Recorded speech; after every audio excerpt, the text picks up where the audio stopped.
When your artichokes start to look like this, it's time to try and save seeds from them. I'm Christy Wilhelmi from Gardenerd, and today I'm going to show you how to do it.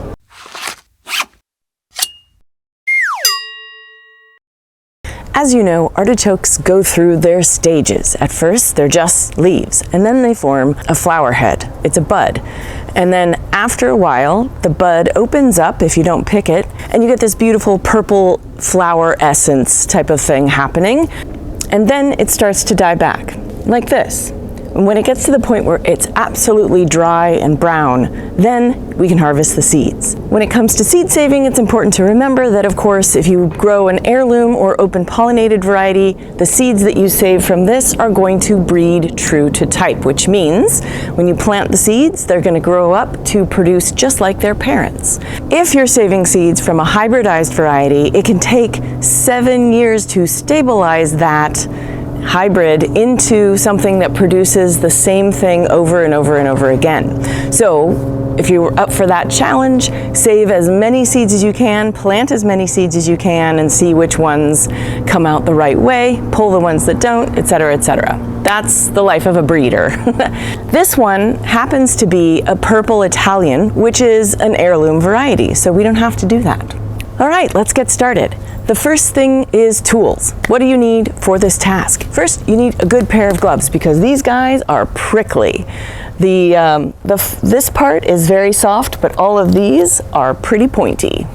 The second thing you need is a good pair of shears to cut the heads off and take them to a place where you can work on them on a table or on a trough or in a bucket. And the third thing you're going to need, which is the most important gardener's tool of all time, a dinner fork. You'll see why in a second. I learned this trick from one of the breeders that I've met who bred actually one of my other artichokes here, the Winnetka purple artichoke, Craig Ruggless of Winnetka Farms. And he's the one who came up with the idea of using a fork to dig out the seeds because they're really deep in there and they can be hard to get to. First thing you're going to do is put on your gloves. Next, take your shears and cut off the head just below the flower so that they have at least a couple of inches to hold on to. So now we're going to take our seed heads and a fork over to the table. I just want to take a minute to give you some identifiers for what to look for when things are finished. Now this artichoke is very young. It still even has some purple on it right here. So this guy is probably not going to have finished, ripened, dry seeds in it. But as we get further along, you can see this is completely brown and the fuzz is coming out here already, so that's probably a good sign. And then this one has been here a long time. It's very old, everything is dried out, and I actually did spot some seeds in the bottom of here when diving in to look. So this one is a surefire thing. So make sure your artichoke heads look like this before you pick them.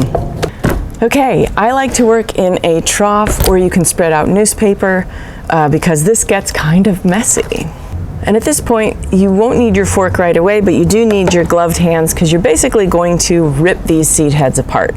You're working to pull it open. Oh, there's a spider in this one. That's all right, he can go.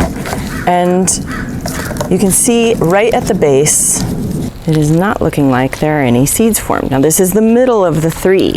So let's try the third one. Ah, yes, this one has seeds.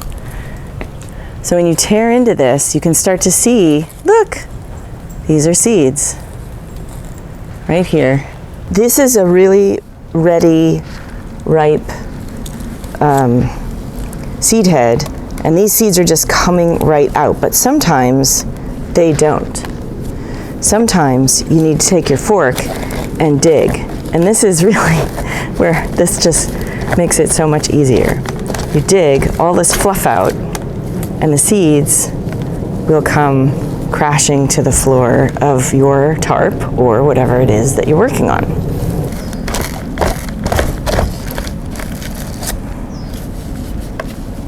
Yeah, it does make a mess, but it's a beautiful mess. It's sort of like a sunflower in that it forms seeds all along the open face of the bud, the flower. And similarly, some of the seeds won't be viable, but it's a good idea to save as many as you can. My Winnetka purple artichoke has not produced seeds, so we've had a little trouble trying to propagate that from seed, but it does make babies, so we're propagating those from the babies, the little pups that it forms at the base of the plant. But a bunch of us from the Los Angeles Seed Library got Winnetka purple seeds and grew them from seed. I started with 5. I ended up with 1 viable plant. And those are the odds. You have to grow many to get the one that works. So it's really hard to get at it unless you've got your dinner fork. But it just makes quick work of trying to get these deeper seeds that are embedded in the base here. You'll get a decent upper body workout doing this to try and get these outer seeds that come out best with the fork. You don't need to work too hard. If the seeds don't come out, they're probably not viable anyway. You want them to fall out once you get in there. And when you're done, you have a bald artichoke head, a gorgeous pile of seeds that needs winnowing, and a giant pile of fluff. Some of these seeds are definitely viable. Others are on the kind of thin side or feel hollow or shriveled up. These, like this guy feels very flat and is not going to be viable, so we can get rid of that. But you've got a pretty good amount of seeds here. You could grow like an acre of artichokes from this one seed head.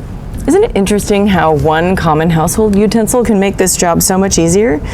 This is how you save artichoke seeds at the end of the season so that you can grow as many artichokes as your heart desires year after year after year. To find out how to grow artichokes, how to harvest them, how to take care of the pest problems for them, and a bunch of other stuff, go to gardenerd.com. While you're there, check out my books, my online courses, and all the other stuff that's there for free. Consider becoming a Patreon subscriber to support this free stuff, and you'll get access to behind-the-scenes goodies like monthly hangouts with me and expedited answers to your burning gardening questions. Happy gardening.